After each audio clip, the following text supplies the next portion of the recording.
So in this section, we'll be discussing about meter bridge. This is an extension or the application of Wheatstone's bridge, and the use of meter bridge is to determine the value of the unknown resistance. Meter bridge actually resembles the Wheatstone network. The entire principle of the meter bridge is based on Wheatstone's network. Okay, the circuit diagram for meter bridge, okay, is like, it consists of the following things. We have 3 copper strips, okay, of which 2 of them are inverted L-shaped copper strips. Like these are the 2 inverted L-shaped copper strips, and in between we have a middle horizontal strip. Now from this we can observe that there are 2 gaps, left gap and right gap. Okay, so the unknown resistance is placed in one of the gaps. Okay, suppose we place it in the left gap, okay, of the meter bridge. The right gap we have a standard resistance. The standard resistance means the resistance we already know. Okay, so this is the standard resistance R. X represents the unknown resistance, the resistance which we have to find the value. And between these 2 points of the inverted L-shaped copper strip, we connect a 1 meter length of wire. Generally this wire is made up of nichrome alloy. Okay, and suppose we name it as AB. Okay, so between the contacts A and B we have a nichrome wire of length 1 meter. Okay, below this we have a calibrated meter scale of 1 meter length. So since this is 1 meter, we can say that in centimeters this would be 100 centimeters. Now between these 2 points we have a jockey. Okay, a jockey is basically a metal a pen which can be moved along this nichrome wire, and in between the jockey we have a galvanometer. Okay, the galvanometer will show deflection if some current would be passing through this branch. Okay, now suppose we represent that the length corresponding to this is Lx.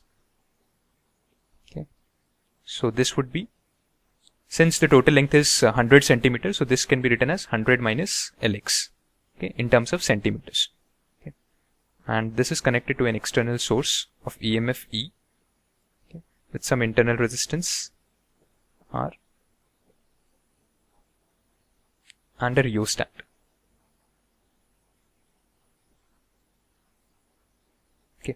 So this is the circuit diagram for meter bridge. Okay, so as I've said that the application of meter bridge is to determine the value of the unknown resistance. Now if we'll look at carefully, this circuit actually represents the Wheatstone's network, exactly what we have seen in Wheatstone's bridge, okay, Wheatstone's network. We have seen in Wheatstone's network that there were 4 resistors on each of the 4 branches of the quadrilateral. Like if this was the quadrilateral, we had 4 resistors on each of the branches of the quadrilateral, and in one of the diagonal we had the galvanometer, and across the other diagonal we connected an external source of EMF E. Okay, where this was R1, R2, R3 and R4. Okay, so this is what we have seen in Wheatstone's network. Now if we look at carefully in meter bridge, we can see that even here we have 4 resistors. Okay, one of the resistor is X, the other resistor is R. Okay, the third resistor is the resistance of this wire of length Lx. Since this is not ideal wire, so it will be having its own resistance. This nichrome alloy will be having a resistance, okay, corresponding to a length Lx. Similarly, the 4th resistor would be the resistance of this length of wire, 100 minus Lx. Okay, so if we'll arrange this properly, we can say that it is like X resistor, then at this side we have R, okay, at this side we have a resistance of corresponding to length Lx. Okay, now if suppose I redraw it properly, okay, now what we have is, as per this diagram, as per this circuit diagram, at one of the branches we have a resistor of value X. On the other branch we have a resistor whose value is R. Okay, this corresponds to a resistance RLX, and the 4th resistor is a resistor corresponding to length R 100 minus Lx. Okay, so these represents the 4 resistors of the Wheatstone's network, and as we can see that this is the diagonal element containing a galvanometer. Okay, so this is represented by this element. Okay, and across the other diagonal we have an EMF. Okay, so this exactly represents the Wheatstone's bridge. Now what we saw in Wheatstone's network was that when the bridge was said to be balanced when there was no current across this branch. That means there was no deflection in the galvanometer. Okay, so that means at the balancing point we had X upon R is equal to R Lx upon R 100 minus Lx. Okay, so this is the balancing condition, and this balancing condition is true only when the potentials at these 2 points are same. That means the potential difference between these 2 points is 0. Or we can say that there is no deflection in the galvanometer. That means if there is no deflection in the galvanometer, at that point we can use this expression. Okay. Now how to do this in meter bridges things? See, the concept used in meter bridges, since this galvanometer is connected through a jockey.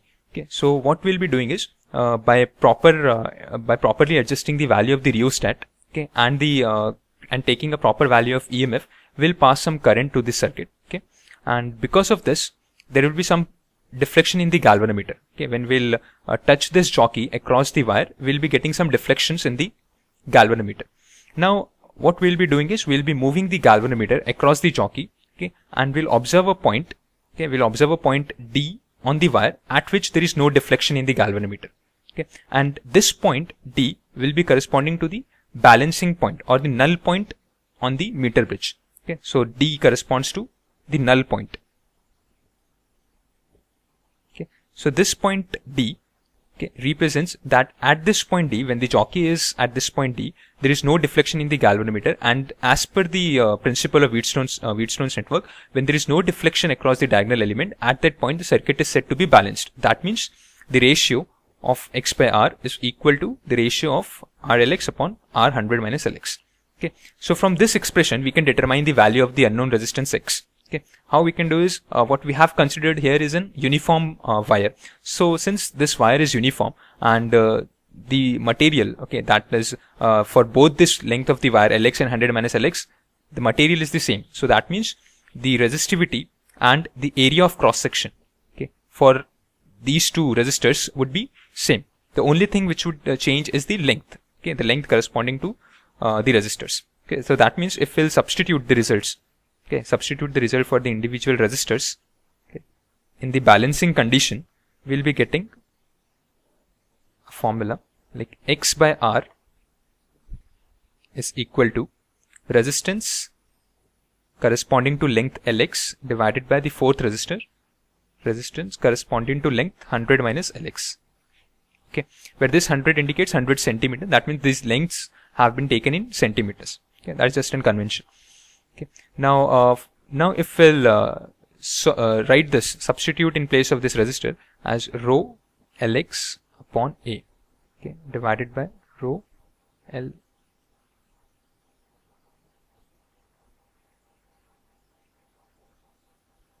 divided by A.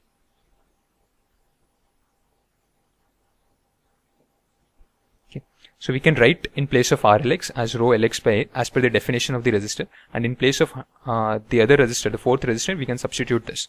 Okay, so from here we can say that the only thing changing between these two resistors R3 and R4 is the length, is their corresponding length. Okay, so after properly simplifying, we'll be getting the value X by R is Lx upon 100 minus Lx.